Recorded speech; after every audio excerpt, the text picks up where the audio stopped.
Bismillahirrahmanirrahim. Assalamualaikum warahmatullahi wabarakatuh.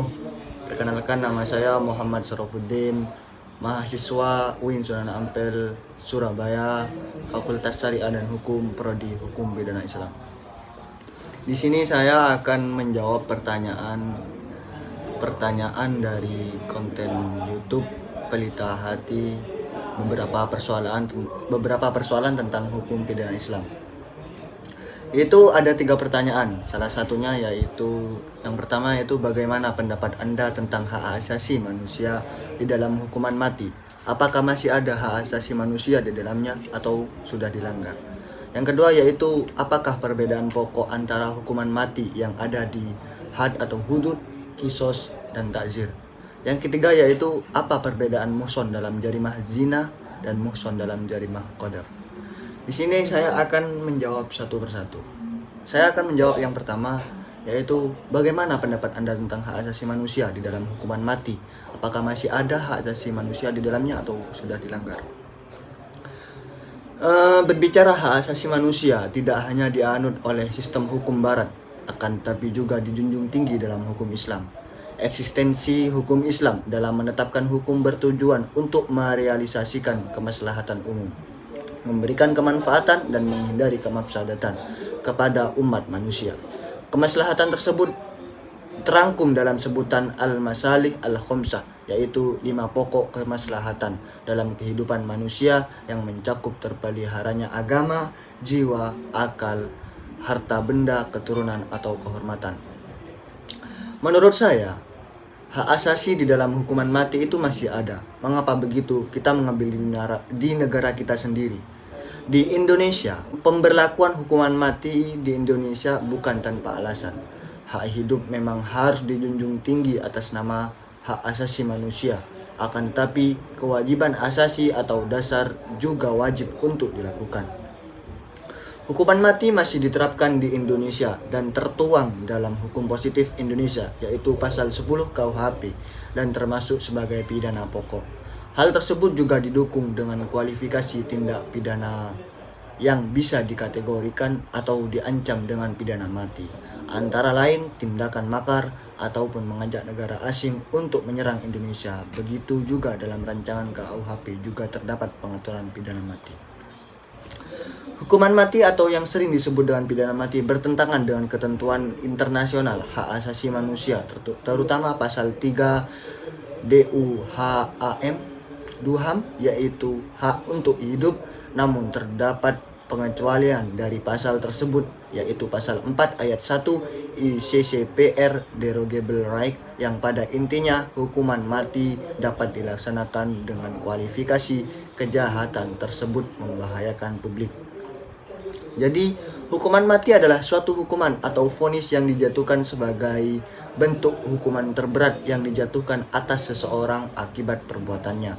Ada pendapat yang dikemukakan oleh para ahli, salah satunya yakni menurut B. Arif Sidarta, hukuman mati sebagai sanksi pidana adalah penghilangan nyawa seseorang yang diputuskan dan dilaksanakan oleh negara karena perbuatan yang telah dilakukan oleh orang itu yang memenuhi syarat-syarat yang ditetapkan dalam aturan hukum pidana tertentu.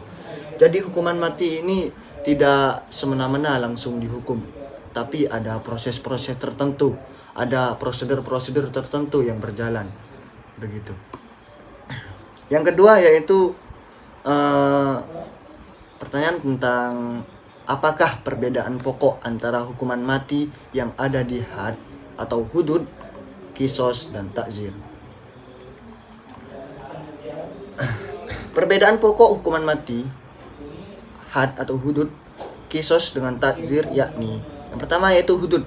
Pada jarimah ini tidak dikenal pemaafan atas pembuat jarimah, baik oleh perseorangan yang menjadi korban jarimah atau mujna alaih maupun oleh negara. Lebih dari itu, jarimah ini termasuk dalam jarimah yang menjadi hak Tuhan dalam pelaksanaan hukuman terhadap pelaku yang telah nyata berbuat jarimah yang masuk ke dalam kelompok hudud, tentu dengan segala macam pembuktian. Hakim tinggal melaksanakannya apa yang telah ditentukan syarak. Jadi fungsi hakim terbatas pada penjatuhan hukuman yang telah ditentukan, tidak berijtihad dalam memilih hukuman. Selanjutnya yaitu kisos. Perbedaan kisos dan hudud menjadi hak perseorangan atau hak adami yang membuka kesempatan pemaafan bagi si pembuat jarimah oleh orang-orang yang menjadi korban, wali atau ahli warisnya. Jadi dalam kasus jarimah kisos diat ini, korban atau ahli warisnya dapat memaafkan perbuatan si pembuat jarimah, meniadakan kisos dan menggantikannya dengan diat atau meniadakan diat sama sekali. Sedangkan takzir, yakni hukuman itu tidak ditetapkan dengan ketentuan dari Allah dan Rasulnya, dan kodi diperkenankan untuk mempertimbangkan baik untuk hukuman yang akan dikenakan maupun kadarnya. Takzir merupakan suatu bentuk jarimah yang bentuk atau macam jarimah serta hukuman jarimah ini ditentukan oleh penguasa. Selanjutnya yaitu pertanyaan yang ketiga, yang terakhir, yaitu apa perbedaan muhson dalam jarimah zina dan muhson dalam jarimah qadhaf?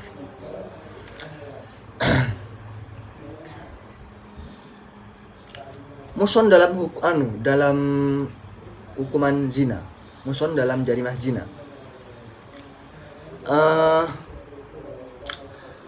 Pada permulaan Islam, hukuman untuk tindak pidana zina adalah dipenjarakan di dalam rumah dan disakiti baik dengan pukulan pada badannya maupun dengan dipermalukan. Dasarnya adalah firman Allah dalam surat An-Nisa ayat 15 dan 16. Setelah Islam mulai berkembang, terjadi beberapa perubahan dalam hukuman zina ini, yaitu dengan turunnya surat An-Nur ayat 2.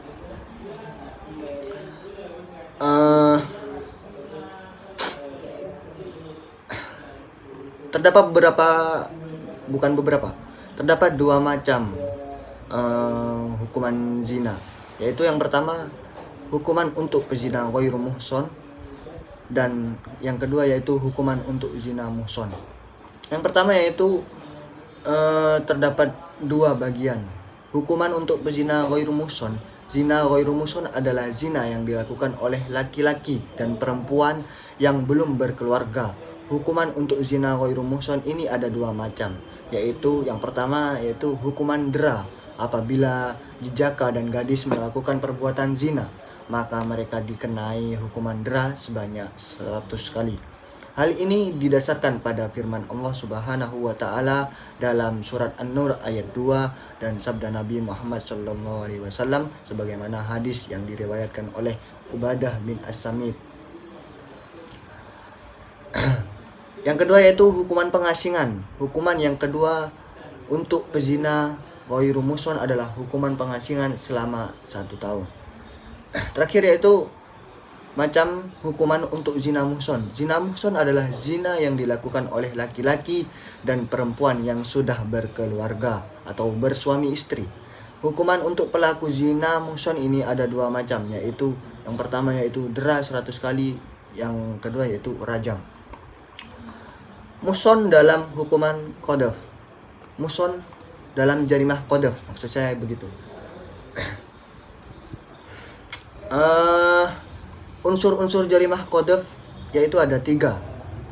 Yang pertama yaitu adanya tuduhan zina atau menghilangkan nasab. Orang yang dituduh adalah orang yang muhson.